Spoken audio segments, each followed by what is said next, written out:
Hello and welcome back to Turntabl 20s with me, Sam Moorhouse, your host. And today our guest, David Gowu, who is the CEO and founder of BOSAG, which is the Business Outsourcing Services Association of Ghana. David, welcome. Why don't you start by telling us a little bit about yourself? Thank you very much, Sam. I'm excited to be here.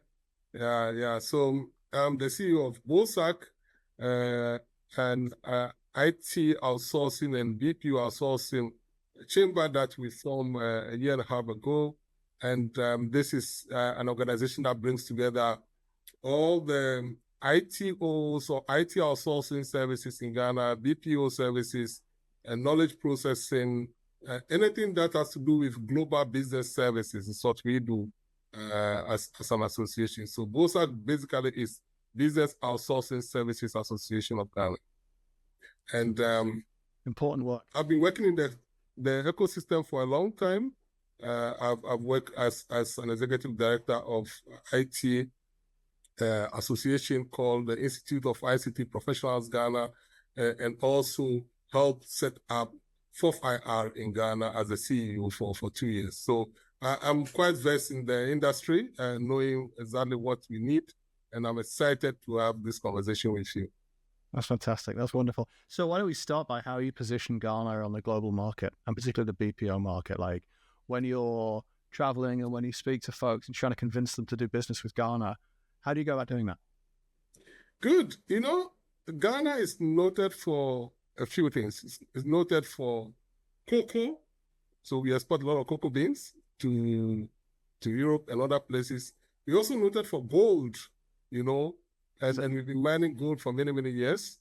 But not many people know about the talents that we have in Ghana. And actually, our biggest resource is the human resource we have in Ghana. And we want to help position this human resource to help the, other companies that need talent, and not by exporting them to go physically, but exporting their services, what they can do, how they can support businesses.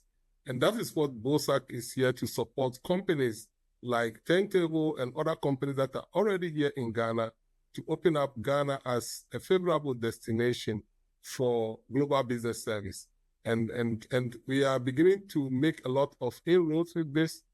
We are beginning to attend a lot of trade shows. And last May we were in Germany, and before last year as well we were in Portugal, basically begin to show Ghana as a destination. And you know that there are some companies already here and doing quite well.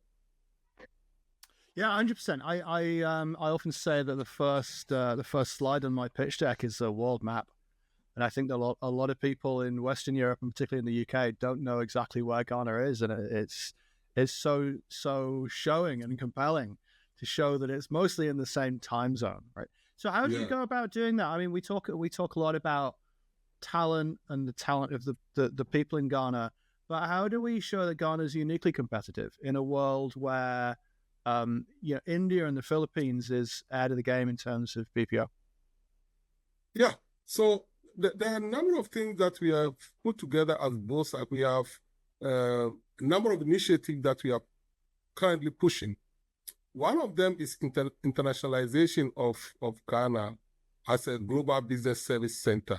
So the global business service centers currently, they sit in Philippines, they sit in India, China, South America, like Mexico. But in Africa, we know of South Africa and Egypt.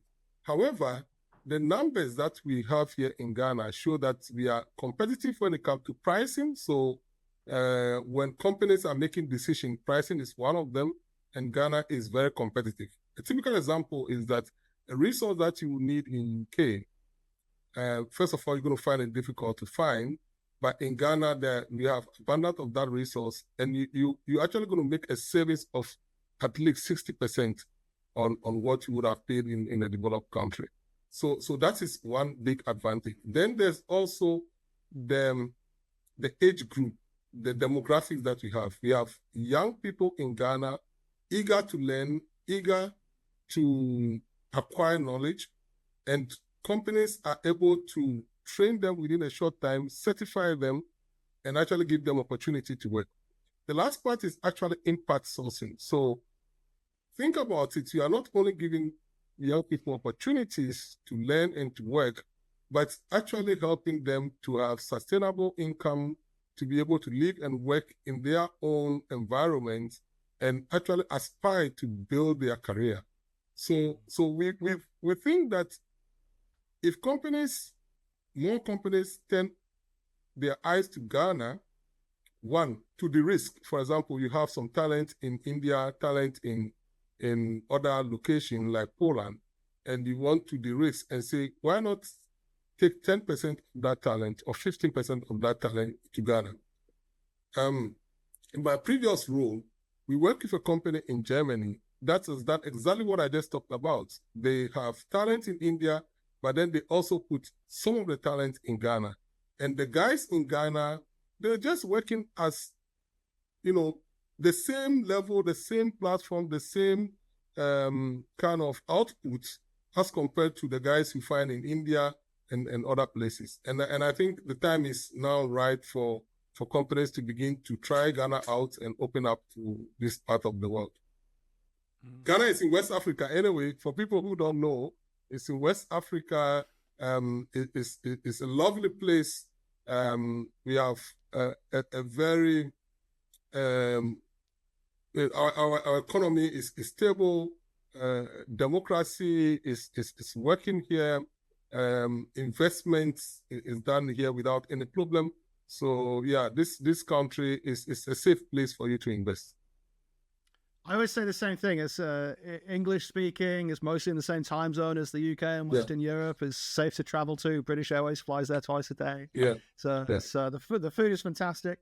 Exactly. And the people are and the people are talented. They are warm. They're warm. They are warm. Yeah. I hear Ghana described as a sleeping giant sometimes, and I always think that's a big mistake because it's not asleep at all. It's a hive of activity. There's so much international trade going on. That's right. There's so much international work going on, and it's wonderful that you're able to kind of channel that. What about in the other direction in terms of international investment and showcasing Ghana as a premier destination for outsourcing, where you can expect more and better than you would get if you race to the bottom in some of the other locations you mentioned? Yeah. So as BOSAG, and then we have already done a couple of pilots where we travel with some of the companies that are operating here that are making a lot of progress. Turntabl being one of them. We are really proud of what Turntabl is doing. And we've been on trade shows, and it was very interesting because most of the companies were actually surprised to see that there are British companies working here with partners in Ghana, and they have talents here, and these guys are able to meet the international standard of your client and actually delivering seamless service to the client without major issues, the data protection, the data security, all those things have been put in place to ensure that, the data is safe, people are able to work, and people are able to deliver to a client. And this can be seen across board, and there are smaller companies that are doing this as well. We also have very large companies, the likes of Teleperformance and Concentrix that are into the customer experience domain. They are also here. They've in total, they've employed over 2,000 plus young people here in Ghana. They set up offices here. So whether you're looking at talent for customer experience or IT or financial services, there are talents available. Even bilingual is also available. We have a big pool of over 600,000 young people that can easily be employed into this space. And also, there are also development partners that are ready to support with training, paying for training for these guys to be trained so that they can be absorbed by the companies that are there. The government is also doing a lot now. There's a lot of interest from government to employ young people. We have what we call the 1 million coders program, which government has initiated to basically keep up interest in young people in learning some of these digital skills and prepare them for the job market. So the ecosystem is getting ready. Yeah, absolutely. One of the things that we found as a business operation, kind of one foot in the UK and one foot in Ghana, is that it's completely true what people suspect, which is that there are talented people everywhere, and finding them and digging them out, and I think applying, the secret to what success we've had is early careers training, right? And making sure that you invest in people before you ask them to deliver back for you, making sure that we take people who have an aptitude and a thirst to learn, and giving them as much as they can handle. As we really switch the fire hose on, and then trusting folks to work with. I mean, it's no surprise to me that our office in Accra has very successfully integrated with client teams in the States and in Europe and in the Far East, because a lot of our client teams are international by their nature. So as a knowledge worker in London, you're very used to working with people from different cultures and different backgrounds.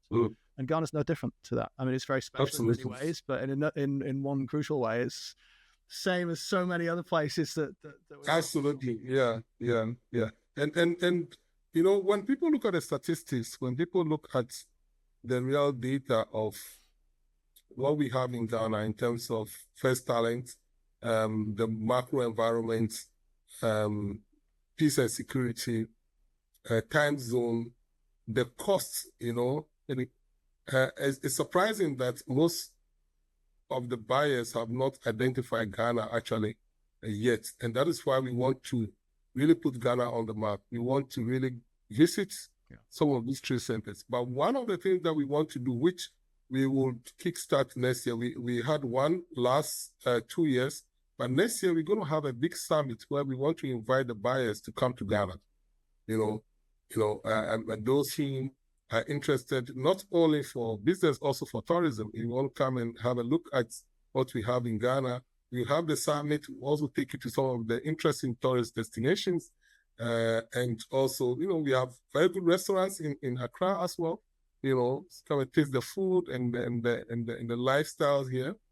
And that is something that we will be promoting as BOSAG. So it's going to be a two-way thing. Once we go to UK, we go to US, we go to Canada, we go to Germany. We're also going to be inviting, our friends, our colleagues, just come around, just come and explore, come and have a look, and then you make your decision. 100%. That's a really fun thing to do. I flew my dad to Accra in 2019 when I was staying there. He came to visit me with a friend of his, and they went up and down the country and ate the food and shared breakfast with the giraffes up in the north, and stayed in Accra with me for a few days. Had a wonderful time. I want to talk about something that's close to my heart: youth employment, and how we engage in the digital skills development for young people. How do you think that BOSAG or the BPO industry can serve as a bridge between education and industry? At Turntabl, we work very hard to. We don't stand at the university gates and wait for people to graduate. Like, we try really hard to go into schools and to build a talent pipeline. How are you folks engaging with the youth? Absolutely. This is so crucial because that is the most important ingredient in what we're talking about. And BOSAG, as part of our 5-year strategic plan, we have already started on the pilot level to work closely with universities. 2 weeks ago, I was in the largest technology university, KNUST, and we've done a pilot where the university actually trained and certified people in SAP and RPA to see the readiness of the universities to also adapt to new and emerging trends and new and emerging technology and prepare these people for the place of work. And it went quite well. And we actually graduated, 30 students and actually gotten them placements now into various organizations. And it's part of our engagement to get closer to university. And the university has actually offered to give us space to offer training programs, that to augment their academic work and prepare the students even right from university. They've also offered space for companies that want to have, startup campuses there and then when they grow bigger, they can actually explore other locations. So these are the kind of collaborations that we are beginning to look like. But on a bigger scale, we want to influence curriculum. We want to influence, what the universities are teaching, so that some of the program can be tailored towards what we need in the industry, and ensure that these people that come out already, they exit with some certification, they exit with some knowledge in the space that we work in. That it requires a lot of discipline, a lot of training, a lot of understanding of customer requirements, and so that they can fit into the space. So we are the bridge now between the academia and the industry of companies that are currently recruiting. We also realize that it's a big burden on the companies to actually retrain these people before they employ them. So we do have some training partners carefully selected that are focused on training people beyond the degree program that they offer. But the long-term goal is to situate this in the university and ensure that the universities help us with talent that are ready just from the university into the market. Yeah, absolutely ready. Because Ghana graduates over 100,000 young people every year. And out of that 100,000, a big chunk of them can be absorbed into the IT or BPO or global business services sector, because most of them will acquire IT knowledge, will acquire customer experience knowledge, and it's easy to absorb them. Particularly if the space is growing. I mean, if the market's growing and that's your target, and you're bringing international investment and international eyes on Ghana, then there's lots and lots of jobs in that space. Yeah, and a lot of them entry-level junior jobs, right? Absolutely. And we actually, as part of our plan as well, is to build a skills database, with the universities being the pipeline of this skill database. So this skill database becomes a database that we make available to investors, people who are interested in looking at the ecosystem, how many people are in each domain and how many of them are available now to be able to. And that skill database helps companies to make decisions, to say, if we want to de-risk and put some of our centers here, how quickly can we wrap up resources? And that's what we want to do.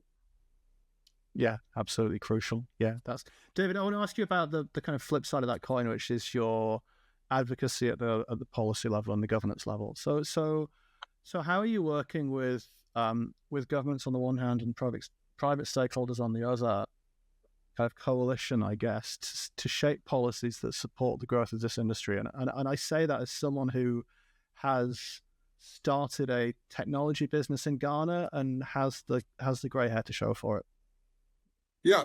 So the lessons learned from that has actually shaped what we are doing in BOSAG. And I'm happy to say that just today I was inaugurated as part of the 9-member board of Ghana's BPO Center, which is called the Ghana Digital Center. So the Ghana Digital Center Limited is a company that provides infrastructure and BPO services, and as a one-stop shop that helps companies that are coming to Ghana.